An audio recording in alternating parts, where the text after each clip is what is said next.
Chair. And we're getting recorded. Just got the message. That is correct. I did send that like, oh no, be careful what you say. It's so obnoxious when it comes on. It's like, you're being recorded. It just says like, you're so important. We want to see your face more times. So do your thing.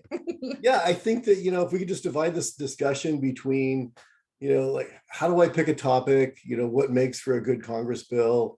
And then once I do figure out a topic, how do I write this? What's the correct format for this? Is there certain things I should be including in it? All of that sort of thing. And yeah, it looks a lot more complicated than it really is.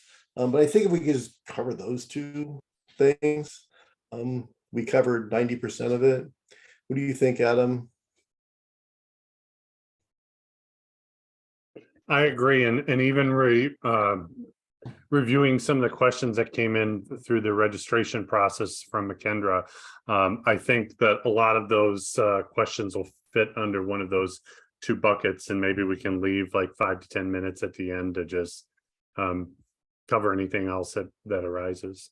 Okay, that sounds like a great idea. I'll just start off. I think that, when, let's say that for a student or a competitor on your team comes to you and they say, I want to write a Congress bill, and, how do I come up with a topic?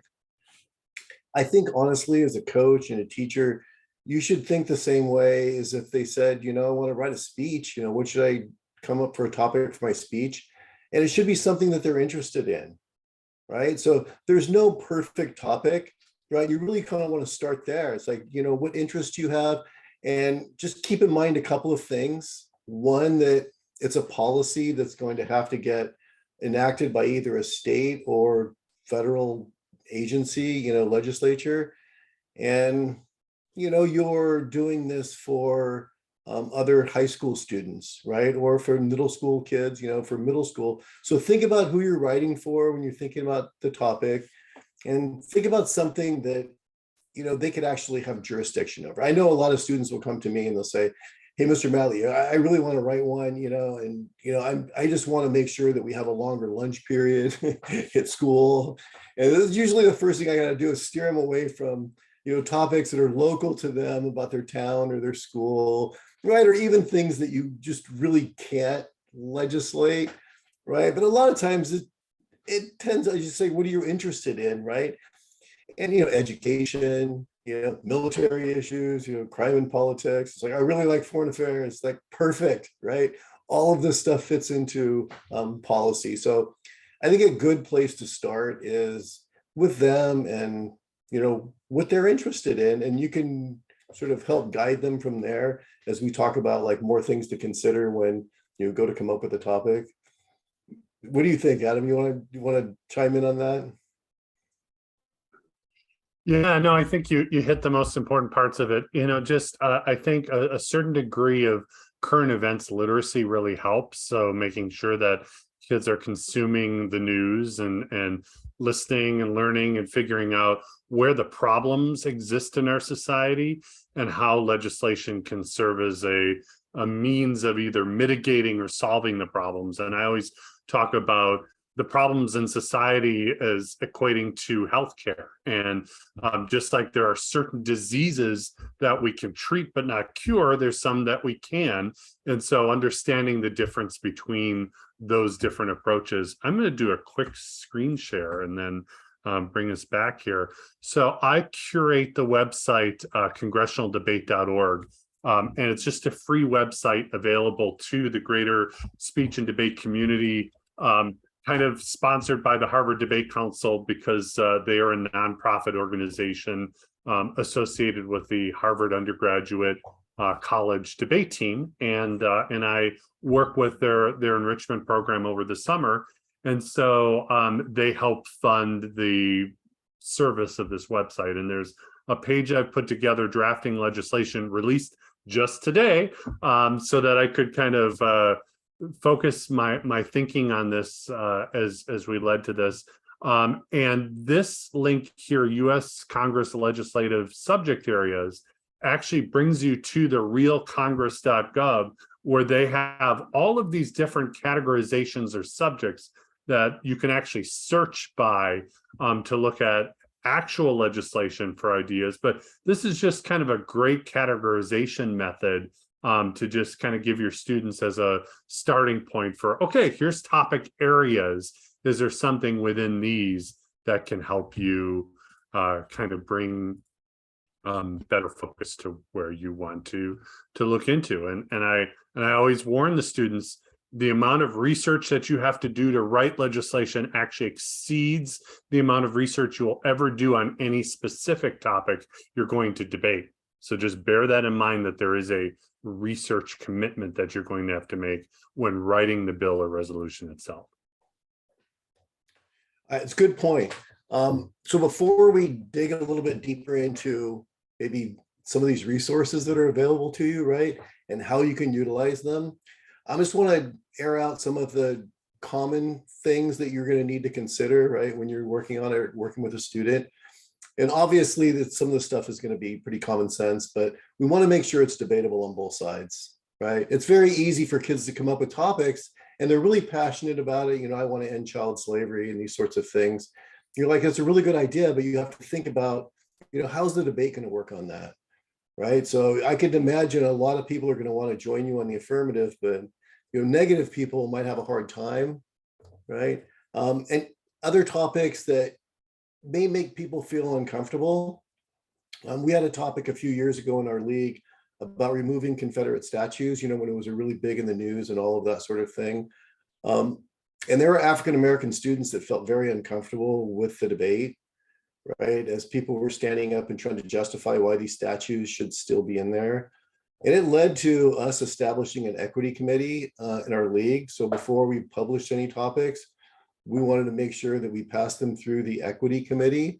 And sometimes, you know, issues will come up that you didn't even think about, right? We had one on Afghan refugees after the US, you know, left Afghanistan. And a lot of people felt that, you know, they're going to be Afghan students at the tournament, right? Who, this is still a very current, sensitive issue for them. And they may feel very uncomfortable in the round as you're debating it, right? Even though, right, there's arguments on both sides, it's a fresh wound, right, that they might have to deal with. So making sure it's debatable on both sides, making sure that you're not offending anybody, you're not putting anybody in a difficult position on the other side. So that can be tough, right? So those are things as a coach you want to think about. And you might also want to think about, you know, just the appropriateness of the topic for, you know, the age group and just the debate itself. You know, is that something you really want these kids to be debating? When you look at the congress.gov website and like some of these other websites, and they will look at, or they will like point out like some of the most popular searches, right? And the issues that are getting the most money and all of that sort of thing. And I mean, abortion is right there at the top, right? And a lot of kids came into this year in my program and they wanted to write legislation on abortion. It's a very sensitive topic for a lot of people. That's really sort of up to your league, but it's something that you want to consider and think about, like the appropriateness of the topic and, you know, suitability for the age group, the type of debate that you're going to get, and if that's really something that you feel is educational for kids and all of that sort of thing. Other little things, just making sure that your bill is focused. Sometimes people try to do too much in the legislation. So, I mean, there's an example that I tell my students, and that is, you know, hey, you want to do something on transportation? Great, right? High-speed rail, great topic, good arguments on both sides. But let's not put in like electric vehicles, high-speed rail, you know, two other, because you want a debate where they can focus on one issue, and you don't want the sort of balkanization of the debate where some people will debate one thing in the bill and other people will debate another thing in the bill. It makes for maybe a less focused debate in the room. So it's something to consider, although sometimes, you know, good legislation will be broad and there'll be a lot of aspects to it. But it's just something to consider, right, when you're writing your legislation. Other little things like that, Adam, you can think of, or even other people if you want to chime in. I was just thinking, Dave, that That focus is so important, because you can have a focus, but have a multitude of facets that debaters can approach that focus from. So whether it's a social facet, an economic facet, you know, a cultural facet, like there's different ways that the debate can still be lively and enriched without, and I love that you use the term balkanization of it, you know, where, you know, there's this whole line of debate and then there's this whole other line of debate and they're not clashing because they're such disparate areas. So that focal point, I think, is really valuable. Yeah, I was going to say, I think sometimes focus areas for a tournament can help kind of narrow the scope that you're looking at. So for all of us here in California, we get topic areas for bills before state. And that is a good way to kind of start your focus, because then you know where to have your kids start the research before they actually write the bill. And you know that that's kind of where it needs to go. I think that's always a good idea if you're having the kids write the legislation. I also think that, and I want to give a shout out to all of the folks at NSDA for the careful work that y'all do in making dockets for us to be able to use. And I think those are a great starting point to show your kids if you're just getting them started in congressional debate. It's like, here are the things that the NSDA has written.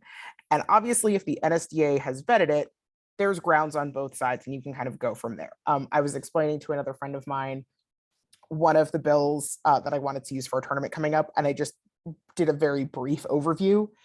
And my friend is like, where is the neg ground? And then I was like, oh, I went and read it more. And like the neg ground is like where they're getting the money for and like how they are actually like going to, like, they are limiting something in a way. And I was like, oh, okay, yeah, there's the neg ground. And just by talking about it in a broad stroke, it sounded like a not one-sided debate. And then I was like, oh, nope, there's ground. So those are kind of good ways to start, I think, for all of the newer folk. Yeah, other little things are, is this thing currently a law? Right. One of my students turned in legislation to me this year. And so I just said, I have a feeling this thing has already been passed. And so I looked it up and sure enough, it was already passed. So that's one thing you want to make sure of it. Then the other thing I tell the kids is, you're sitting in there and you're debating Congress and these bills and these topics. And outside that room, right, you have this huge war that's going on in Eastern Europe and Ukraine, right? You have issues going on with China and Taiwan, and really important election issues that are with gerrymandering and whatever, right? And you got a new Supreme Court. And why are we debating like these small issues or these countries that are really not in the news?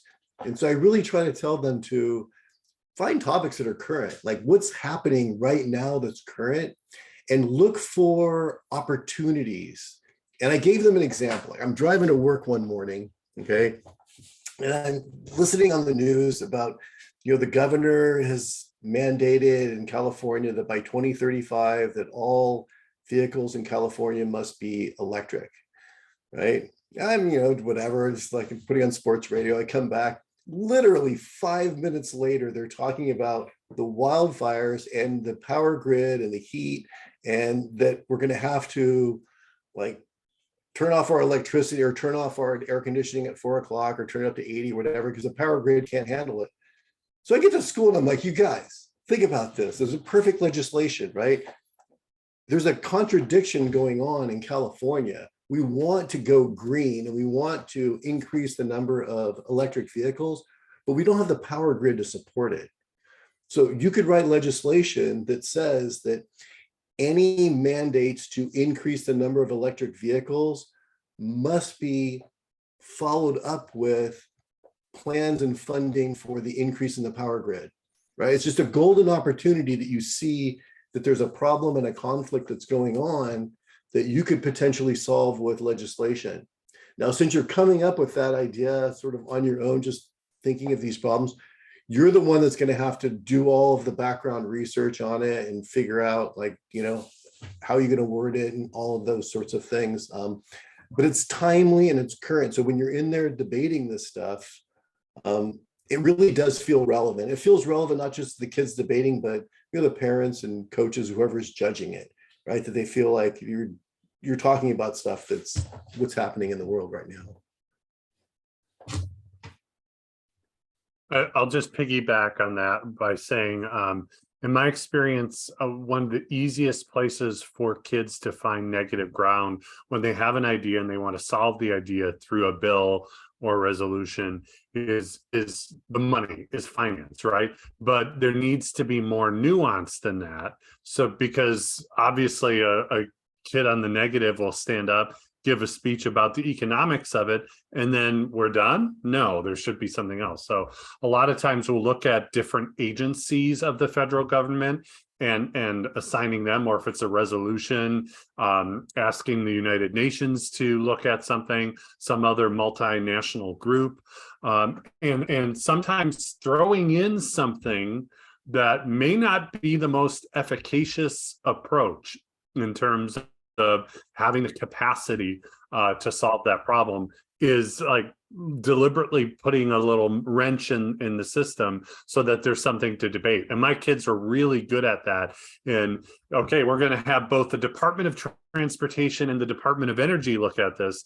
Well, that gives you two agencies to look at the effectiveness for in terms of that, and even just enforcement mechanisms that may not be feasible in the immediate sense. So maybe including some sense of time frame, like all of those things are debatable and can provide fertile negative ground if the kids are engineering those kinds of things as they write those bills.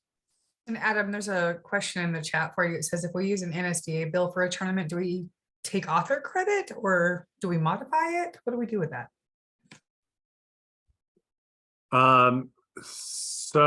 If you literally just submit it in it, that's a very local league or state association kind of question. And I'll speak to Wisconsin and then I'll kick it back over to Dave. In Wisconsin, every bill submitted by rule has to be written by a student from the submitting school. If we do not get enough submissions from that school, so it has to be original work, much like an original oration. And if we do not get enough material from the submitting schools, the tournament can supplement with items from the NSDA or otherwise. Yeah, we don't have hard, fast rules like that. But I can tell you, the many years that I spent with Bob, looking at legislation that schools submit, so much of it is recycled, right? Recycled from other tournaments, taken just flat out from the NSDA website, right? And then they slap their school and their name on it. And obviously, we look down on that and we try to avoid that type of thing. Sometimes it's so obvious because you could see with formatting and everything that it was not something they did on their own. But with that said, do you have a question, McKendra? I actually have a comment to that. Yeah, go ahead. In our area, both YFL and I know Cat Valley does it and SVFL does too. When our students submit an oratory at the first tournament, we ask the coaches to then transfer that into a Congress bill. So that if their students are entering an oratory, then we automatically move those into Congress bills. So, and we can modify the solution parts if we want to, but it's just something easy for them to do in class. So for young coaches, don't take that wrong because I'm just an old broad, but if you are teaching oratory in your classroom, which is that structure, problem, cause, solution, it's easy to transfer that directly to the congressional bill, just like Dave and Adam both said at the beginning. And then you have two pieces. Your kids have no excuse not to be double entered, and you've got fodder for the tournament. You don't have to go to that NSDA website, although they are spectacular. Do not take that wrong. I'm done. All right, so let me piggyback on that. You can also do the opposite, right? So I have my students write legislation at the beginning of the year. We submit for our Congress 1 tournament or for Congress 2. And then they have to do speeches, right? So they have to choose their speech event. So I tell them, if you're ever concerned about what to do for a speech event, you can always do, in California, it's original advocacy, and just build a speech around the bill that you wrote, right? You've already written the bill, right? That's going to be the core of the speech, and just like expand on it, develop the problem, a few more examples, tell us some stories of people where this has affected them, talk about how they, measures to try to solve the problem and they failed to do it, and then insert your bill. So you could do it either way, right? Turn an oratory into a Congress bill, turn in Congress bill into an oratory or an advocacy. Might as well get double use out of that, right? Rob, to more immediately to your question, I just did what you were asking. I took part of the bills from the October congressional debate docket from NSDA for our local league tournament because we don't ask our kids to write legislation. And I just put a footer at the bottom that they came from the NSDA so that I was not claiming the authorship because I obviously did not write it. I've seen tournaments do that. If you're working for like a invitational, sometimes the invitationals hire out outside folks, and then the docket comes written by the staff of the tournament itself rather than from specific schools, because then they want neutral bills written by like nobody at the tournament. All right, so one thing that I do want to point out, especially for the new coaches, it can seem a little bit overwhelming at first. Picking a topic, researching it, and trying to find all the government agencies involved, like how much money should I allocate? Has this already been passed? Like what section of the law am I trying to amend? All of that. It can be very daunting for students to do that. And so Adam showed you congress.gov. There's every single bill right now that is sitting in committee that's been proposed. It's on congress.gov. So all of those topic areas that he showed you, you can go into any one of them and see every single bill that's on there. And even that could be a little bit intimidating, but I'll take you, let me just share screens for a second. There's really a couple of places where I will send kids. This is Ballotpedia. Let me just go back to the one you guys already saw here. So when you just go to congress.gov, this is what you're looking at.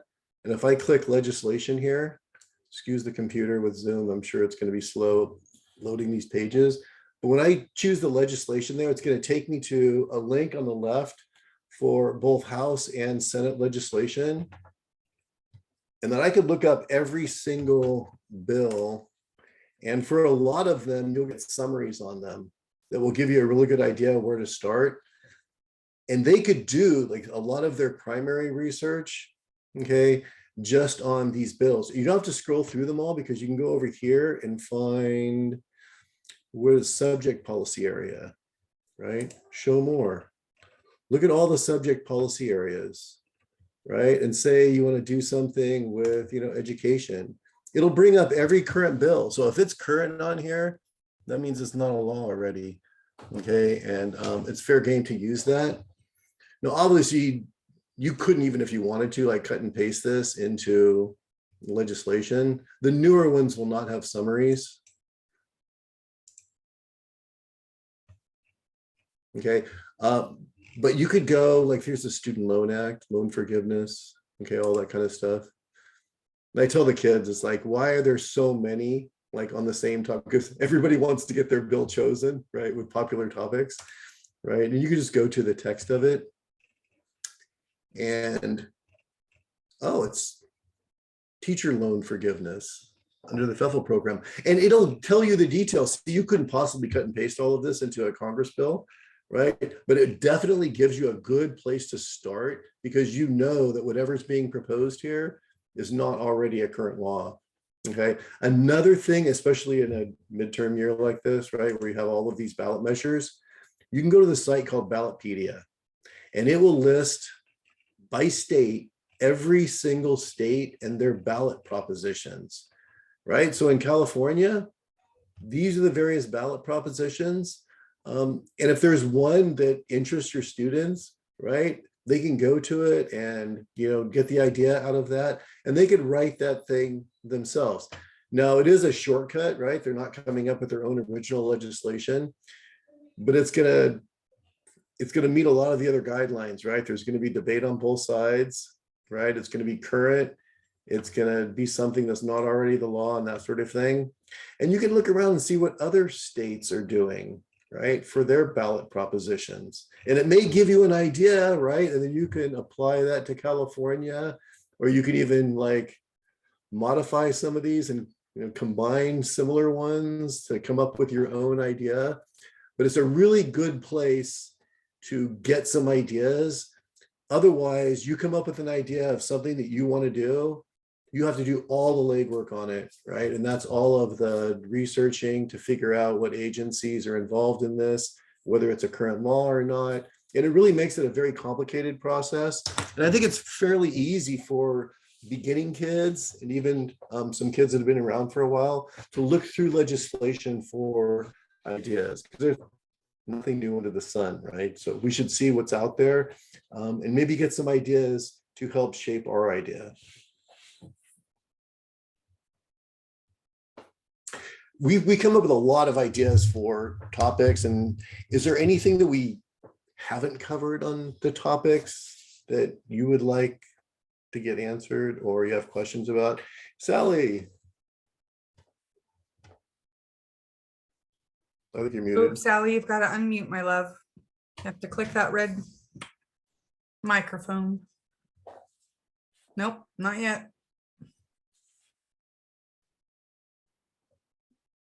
There you go. Yeah. One of the things, if you're writing a bill early in the year or over the summer and using those bills that are still in the works in the House and Senate, would be to check back periodically to make sure it doesn't get passed and you're now debating something that is a Already moot a law, point. yeah.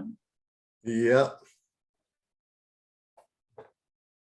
All right, anything else, you guys? And we can move on to, like, how do we write this thing up? Which honestly is probably the easier part of this because there's so many good templates out there, right? But there's still a lot to consider. All right, so let's just jump into that. I know that on congressionaldebate.org, you guys probably have templates, Adam? Is that right? Show us what you got there, and then I'll show. We do, yeah. What you got there, and then I'll show what we have on the. Yeah, okay. I'll show what we have on the chat. So I developed these, oh gosh, 18 to 20 years ago, just to make my students' lives easier as well as mine, because, well, some coaches are a little detail oriented, and I'll admit that I am a little bit of a type A personality, and I wanted anything that was representing our school to look and feel with a certain degree of professionalism. So I developed these templates that are now available for free to anyone to use, and I put them in the 3 most common word processing formats of Microsoft Word, Google Docs, and Apple Pages, so that we're covering all the major platforms. The Google Docs, when you click those links, if you're logged into Google on your device, it'll automatically prompt you to create a copy in your Google Drive so you can start using it as a template, and you don't have to do that awkward request permission to share, because then it just becomes your own, and the others just download a file that the kids can modify. One of those things, one of those aha moments I had about 10 years ago is that there were certain parts of the country, because I shared these with the NSDA, so you'll actually see the same templates on the NSDA website. And there are certain parts of the country who have taken the 5-sectioned bill template that I created as gospel, and they now require that every bill submitted have 5 sections, and you know that you're doing like exactly, and that was never my intention. My intention was simply to give a template for how those sections in a bill would look. But it's one of those things where, as I've talked to coaches and found out that this was becoming almost parochial in nature and how they wanted the structure made, they're like, well, we just wanted to keep it simple. And I see the benefit to that too. But I'm not one necessarily for overly prescribing things. Some bills can be as simple as Section 1, the U.S. Department of Education is herewith abolished. Section 2, all legislation in conflict with this is null and void. Section 3, this bill will take effect. And bam, that's all you need. That's obviously a big debate, but there isn't much to how you do it structurally in the bill itself. The other thing I'll mention before I kick it back over to Dave is I think one of the most important and universal facets of bills resolutions or resolutions to amend the Constitution is that they can be no longer than one page under most associations, leagues, and tournaments. That there may be some exceptions to that, but in order to kind of keep it simple and straightforward, that is a standard that I've seen in most places that is an easy newbie mistake. A lot of schools new to the activity miss that one little detail and they'll submit something super long. And I want to just point that out so that you don't have kids with heartbreak who've put all this effort into writing something excessive. And quite frankly, the art and science of selecting and editing what's most important to one page is a skill in and of itself. Brevity for sure. California is the same way. So is our league. It's one page is the limit. I mean, there were times when, most of the legislation in our league was like, there were like 2 on one side and 3 on the other. We did that for years just to sort of save paper and stuff. Now we've sort of gotten to the habit in the last 5 or 10 years where it's pretty standard that each bill or resolution is going to be on like a piece of paper, or one side. So if it's 3 bills, it's going to be 3 sides or 3 pieces of paper, that sort of thing. It makes it cleaner and easier for the kids too.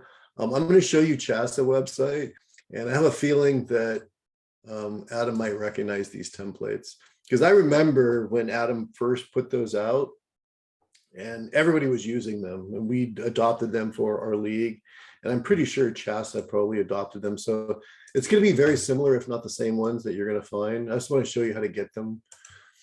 Okay, so on the CHSA website here, scroll down to topic areas, Congress legislation, and these really should be up year round, but for some reason our webmaster takes them down when the state tournament's over and then waits until the new topic areas come up. But these should be out there for everybody to use anytime. Let's look at the bill one first. Okay, so the question is, should it be a bill or should it be a resolution? Honestly, my answer is always, it should be a bill unless it has to be a resolution. In other words, if the state or the federal government does not have authority, or it's not something that you would necessarily like make a law, you're just issuing a statement, then it should be a resolution. The only exception is that if you're writing legislation for primarily beginners, okay, it's a little daunting to give them bills and they're like wondering, what is this? What's going on? When you give them a resolution, there are whereas clauses that will explain to them what the problem is, and then it'll have a resolve part to solve it. So it's a little bit more complete in description of the problem and the solution. And they're great for our Congress One tournament, which is a lot of novices. We use primarily resolutions. Okay. But for most kids, I would say, if it's not a novice tournament, you should really get them to write a bill. So the first section, stating the policy in a brief declarative sentence or a few sentences as possible. It's really important. When you start that bill at the beginning, you tell people what it is you're doing, right? And then defining any ambiguous terms in this. This has worked really well for us. Name the government agency that's going to oversee the enforcement. If you have to go into further details, especially about the enforcement mechanism, okay, or funding or whatever, any details, put them in there. But that's only if you do, right? And this 5-section bill, it doesn't necessarily have to be 5 sections. You can add sections to it. It's a great starting place. If you fill in everything here, even if you didn't use A and B, but you filled in everything, it's going to look like a Congress bill, right? This is in Word format. You saw it like dump down there and then open up. You can also get them from the congressionaldebate.org in Google, and I can put in the chat. I have like Google Doc versions of them. I think it's a lot easier. One of the biggest problems though, when you use these templates is the formatting getting messed up, right? So in other words, say that you're using this one and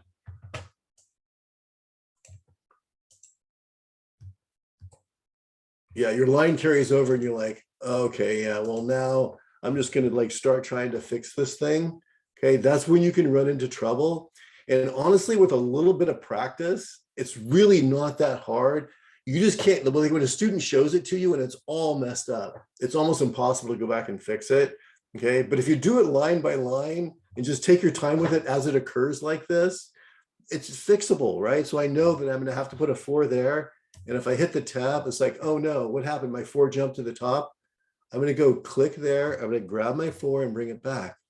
Now, if I go to declared, I can move it over. Okay, and then I just renumber everything. So when you notice that number jumping back there, every time you go through and a new line gets added, don't do anything else. Go back, catch that number, bring it back where you want it, and then go forward and put that thing back in its order. Okay. What you don't want to do with these templates is start using their automated numbering system, because that will mess things up too. The only way that I found that it works is if you manually change it, and if it does anything, go back and grab that number and then bring it back. Okay. So yeah, this is what the bill looks like. We're not going to save that mess. Okay. And then the resolution I like a lot too, because it's just very simple. State the problem that inspired the legislation through a fact or example. State second fact, logic, or example that further illustrates. Honestly, 4 whereas clauses is probably fine. Okay, some might just have to go on for more than a line or so, but you don't want to put too many. You don't want to tell them all the arguments, right? And give them all the facts. And then just at the end is being a resolved part, right? You could put your own league, okay, on there. Obviously, this is for our state tournament, so none of that stuff would really apply. And then just, yeah, follow these templates, and it's so much easier, and it's the same principle. And when I was talking about like going back and grabbing that too and stuff, it works the same in Google Docs. Identically the same, whether it's Word or Google Docs, it will work. And just sit down with a student or whatever that's writing it and is having trouble with it, and just show them you got to fix it for each line when it starts, and don't do any automated numbering or anything. And if eventually they will see, and it'll work, and it'll make it a lot easier. Okay, but I know that you get all tangled up in the formatting, and then it's a mess and nobody can unwind it. You just got to start over with a fresh template. But those templates are awesome. All right, so I covered the difference between a bill and a resolution, right? A resolution is just an idea, right? And a bill is a policy. If we really want to change policies and change laws, why do we want to put them out there as ideas, right? Let's just change it. Will give us something more to debate, right? More stuff to, you know, to really understand how the policy is going to work and all of that sort of thing. But beginning kids do that. And then the other one's a constitutional amendment, which I won't bring up here, but it's the same principle, right? You just fill in the little sections there, and it looks really nice and neat, right? And then it gives your whole like section for your constitutional amendment. You got to state like the parts of the Constitution and stuff. They're great templates. And that's why, so clean, so simple, so easy. I love the hanging indents, that space to where the whereas clauses and the sections really stand out, and it's not a big block of text. But before I started coaching, I had to write ceremonial resolutions for the Milwaukee Common Council as my job. And I literally took the template that we had at City Hall and just co-opted it for congressional debates. So here we are all these years later. And I owe so much to my mentor who taught me that. I'm just going to show off real fast, though, the Google Docs template. Maybe this is something I can revise in the Word template. It's actually an embedded table. And so when you change things here, it actually doesn't change the line numbering. You just have to do the indent thing that Dave mentioned. That's really cool, Adam. I didn't even know that. I think I just converted the other one into a Google Doc. Yeah. So, yeah, this is an independent table. So if I go in here, in this column, it adjusts things independent of what's here. This has a indent built right into it. So really, Google Docs is actually kind of superior to the Word version. And maybe I should just reverse engineer the Word from Google Docs, because that might make it easier. Seeing that in action today was an aha moment for me, that I just haven't thought of, because it did have the automated numbering built right in. I did want to pipe in one thing about congressional or constitutional amendments, and that's that a lot of times kids will make the newbie mistake of giving their amendment, their proposed amendment, an article number. And this is where I'll admit that my civics knowledge is a little rusty. I forget exactly how many amendments there are to the U.S. Constitution off the top of my head, but they'll just 27. whatever the highest number is. What's that? 27? Okay, so they'll title it as Article 28. Well, sorry, it doesn't work that way. It has to be ratified by all the states or constitutional convention before it gets its sequence number to be added to the end. So it's literally just article dash dash under the proposal phase before the US Congress. And if you want to be really technical, you can tell your students that the 27th Amendment was actually drafted in like the 1790s. And it took until whenever it was in the 1990s to actually get ratified, or whenever it was. Like it's a 200-year, yeah. It's a giant long process that like it literally just sat there. And unlike all of our current amendments, there was no if it doesn't get ratified within so many years clause to kick it out. Like all of the current amendments, if you look at those in the Constitution, if you look at the ERA, it has a clause wherein it needs to be ratified in so many years or it becomes kind of null and void and you need to rewrite the ERA. So that's the Gov teacher lesson of like, don't do that. Awesome. I'm going to drop into the chat right now. It's a handout, so don't say you didn't get anything when you came to this. But yeah, it's just something that I've given my students every year. It was originally in an NSDA Congress handbook, okay, that they published years and years ago. I think I got it in the 80s. But I just like made a few changes to it to update it. Let me share real quick. Yeah, so this is what should have come up there, right? And it's just, hey, a student comes up to you, you got a lot going on. They're like, hey, how do I write a bill of rights? Here, take a look at this, right? It's sort of a one-page thing, or you could just have it, on your team folder, whatever. And it just gives them some of the stuff we talked about in the beginning, okay? And some of these very, very basic ideas. Okay, and tonight you got a little bit more sophisticated discussion of some of these things. And I finally learned like a lot more about those templates now, Adam, where they came from. Dave, can you fix your settings? I know, it was literally just a shortcut. What's the matter? Oh no, the settings on your document, it's asking everybody to request access. There should Are be a you place kidding me? where you can give anybody with the link like viewer That's access. the way it should have been. Let me see. Oh yeah, you're right. Done. Sorry, Adam.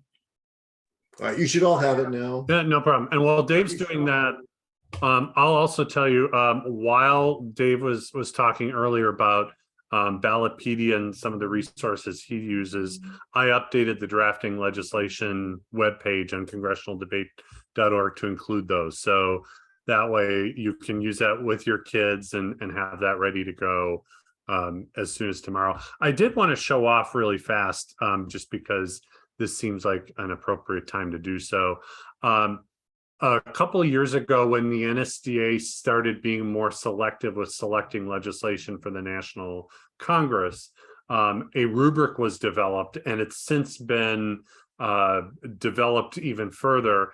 And I took the NSDA's rubric that includes such areas as debatability, details, jurisdiction, and significance, and I merged in the NSDA's equity topic rubric within each area, as well as something that Angelique Ronald sent with this past year's parliamentary debate CHASA standards, and just kind of embedded a lot of that together so that when I work with students in the summer on writing legislation, I tell them this is how I'm going to be evaluating and giving you feedback. So also those of you who are doing this as a classroom activity, this is a rubric that you can use for your grading and evaluation and feedback for your students right on this page through these little open up toggles.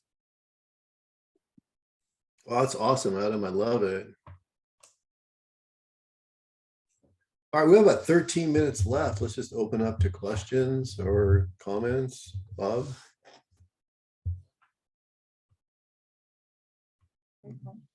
Okay. Now go. Two things come to mind. Number one, how do we, even though we've got a lot of talented, a pool of talent in this presentation, in a month, 6 weeks, whatever, how do we get that material out to the rest of new coaches or to the old guys? And how do we have a point at which we can send? And second of all, I think this has been marvelous, just as a refresher course. But you could, I would add to discussion, this is the kind of thing you can show your principal and let them say, this is what we're doing. You can do it in simplistic a form as you need for your administrative support, but principals like to see what you're doing, and because they'll take it someplace and brag. But the point is, we need to, as we acquire new coaches, or those of us who've been here for more than a year, we need to show this off. And I think we sometimes forget that point.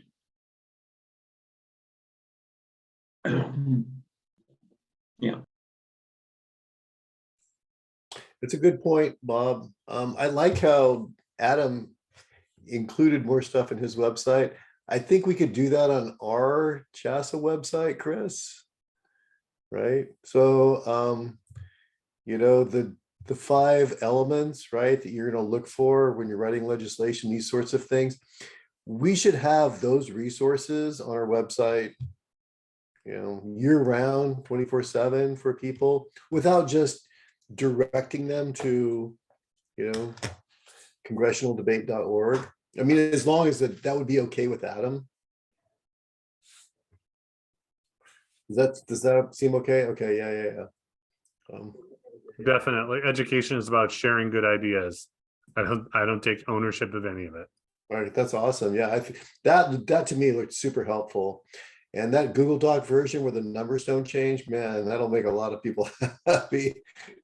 I'm going to just jump in really quickly too and encourage young coaches to communicate with their state legislators. We work with a particular group and have over the years and probably not utilized them as much as we should have. But the BYLP is the Black Youth Leadership Program out of Sacramento. They give their students something called the Congressional Day in February, which is an opportunity for our minority and BIPOC students to head to the Capitol, sit on the Senate floor, and actually communicate with senators about things that they care about. It's a way to take just our activity from a co-curricular into a real life application where they utilize the skills that they're learning in our activity, but really getting time to hobnob with the people who make the changes and hopefully inspire them to do the same. In particular, if you're in the state of California, Lorene Trowell Pryor, her organization is called the BYLP. You can check it out online. They have an incredible program. And Congress Day is in February. So it might be something to do as well, maybe a dangling carrot for small teams. I know that when I first started with my really tiny team, that was the thing that we did was we went to that competition. It was about 12 students of my own, and then they were amazed at seeing the Capitol, and 2 of my students now work for those senators. So it's kind of cool. As someone who teaches government on the flip side of my day, when I'm not doing speech and debate, I wholeheartedly love this. I wish I was in California to take part. Maybe I'll start one in Kansas. Do that or come over. We'll take either option, friend.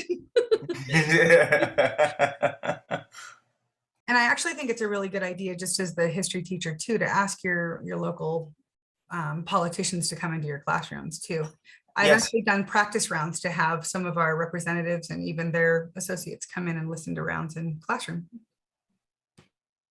Yeah, when we had the criminal justice reform policy topic a couple years ago, I had judges come in and talk about qualified immunity and other things that were legal, not really laws, but were legal precedents that came out of courts for the kids to understand. It was awesome. Okay, I just get giddy about this stuff. I'll stop talking in a second, but Adam, you're correct about what Bob said. One of the things that you can do, by the way, is communicate with your board and see if they would be willing to listen to your students present their legislation at the board meetings. And that's kind of cool. At my previous district, they did that. They just had what was the talk of the day, and it was 5 minutes before the board meeting actually began, but they were recording it, and the kids got up and gave it, and then they let the board members kind of throw some questions at them. So it was a kind of cool time just to see if they could extemp well, but also letting them know that kids are keen in policy and what they were doing was going to affect them. And it was kind of a neat checks and balances, to be honest.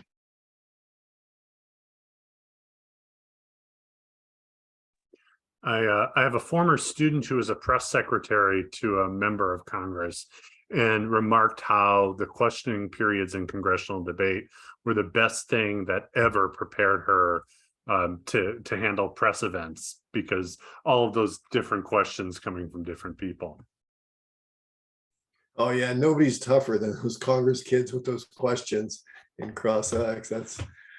They'll grill you. You know, when we have students, that we have the House and the Senate. So the House in our league is, you know, for the novice.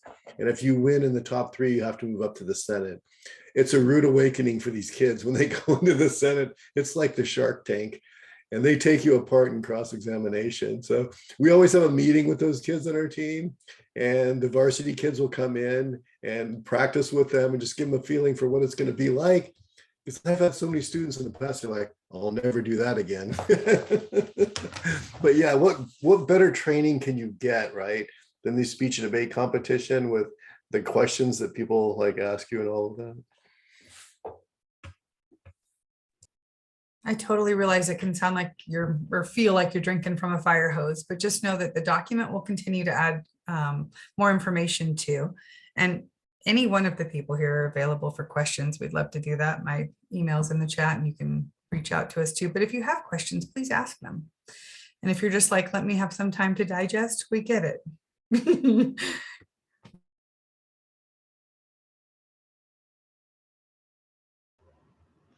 Is this event, would you recommend this for kids that have never done any speech and debate? I have since I just have a club, there's not a lot of time for me to really help kids. Like, we meet once a week, so I'm trying to get them interested in like choosing their actual event. So the kids that have never done anything, is this one you would recommend, or is there like a better one for someone just starting out? Aaron, let me answer that. I think that for me, at least, I think it's ideal for kids first starting out. I'm going to tell you why. Okay, number one is the speeches are only 3 minutes long. Okay, it's very manageable for kids. And the second thing is they're in total control when they speak. Okay, you go to a Congress round, you don't stand up until you want to get called on. Okay, so any other speech tournament or a debate tournament, they call on you and you're expected to perform when they tell you. In Congress, sessions are an hour, hour and a half, 2 hours, sometimes 3 hours. And you could sit there and listen to the debate for a while and decide when you want to jump in. You could maybe ask a couple of questions, sort of get your feet wet, and then jump in, right? You could sit through a whole first session and just say, oh, I just really didn't feel, you know, and take a break and then come back for the next session and give your speech. So I think it's ideal for first year kids and for classroom teachers. I mean, I was told this like way back when I was doing my student teaching, like Congress works so well for classroom settings, right? Because you fit 20, 25 kids, right? You have the debate. It's like a Congress, right? Everybody gets to participate. We're in debate, it's 2 or 4 kids, right? And it's really easy. It's like, here's the topic, everybody write a speech. You half will write affirmative, you half will write negative, you know, 3 minutes long, just you're either for it or against it. So I think it's ideal for beginning kids. Kimberly is going to do a novice tournament in early December, and Congress is going to be one of the main things she does. For middle school, like middle school, yeah. And I love teaching Congress with my middle schoolers. I only have them for about like 50 minutes twice a week. And it's a great entryway. And then I sell it like you're experiencing what it is. And it really is a nice way to get them started. Yeah, I have another coaching friend down here who makes their students start in Congress. And then after they finished in Congress, they move on to another debate event.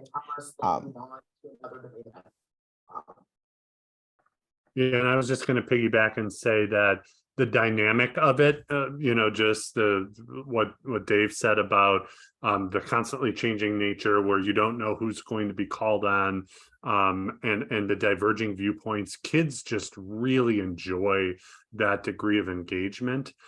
It's exciting. The parliamentary procedure often is misseen as overly complicated, but the kids actually figure it out fairly quickly, and then they love that structure.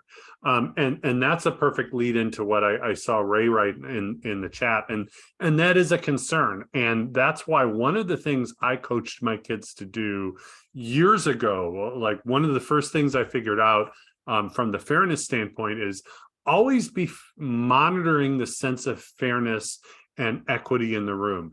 Note who's not being called on, who is, and stand up not only for yourselves, but for others, particularly stand up for others, because when you have clout as a group, and we had a larger squad, so we typically have a couple of kids per chamber, there was power in that. And so I knew as our Congress squad grew that we had a competitive target on our backs. So our kids had to be that much more scrupulous and have integrity in competition.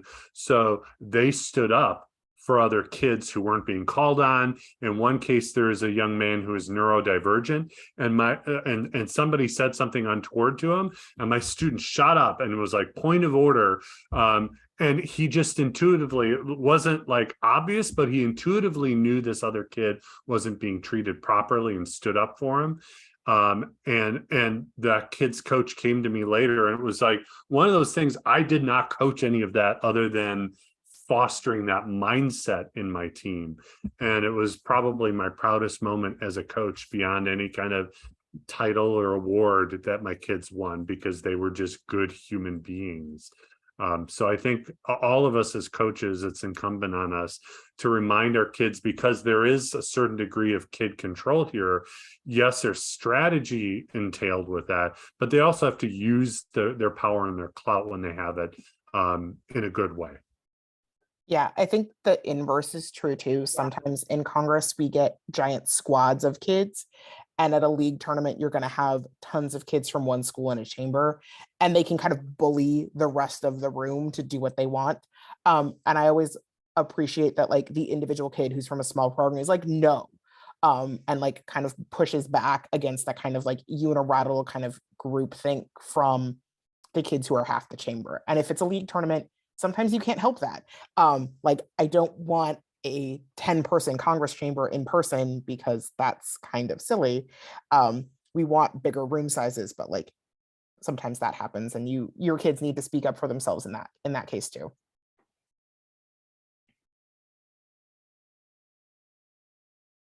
Yeah, the video comment. I mean, obviously NSDA has Congress videos. There's probably some stuff that you can find on YouTube. It can be a little intimidating at first, I think, for beginners, because there's a whole lot of refutation and name dropping and evidence citing and, speaking fast and all of that sort of thing. And they don't all do it, right? But in the really high powered rounds, it can seem a little intimidating. It's not your average Congress round that you get videos of.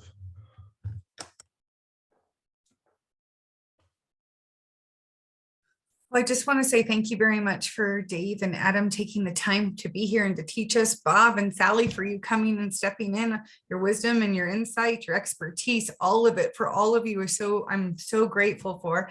And for our coaches who've come from state or out of state, thank you for joining us this evening. If you have more questions, we are more than happy to answer them. You're welcome to email me, and I put my email into the chat here.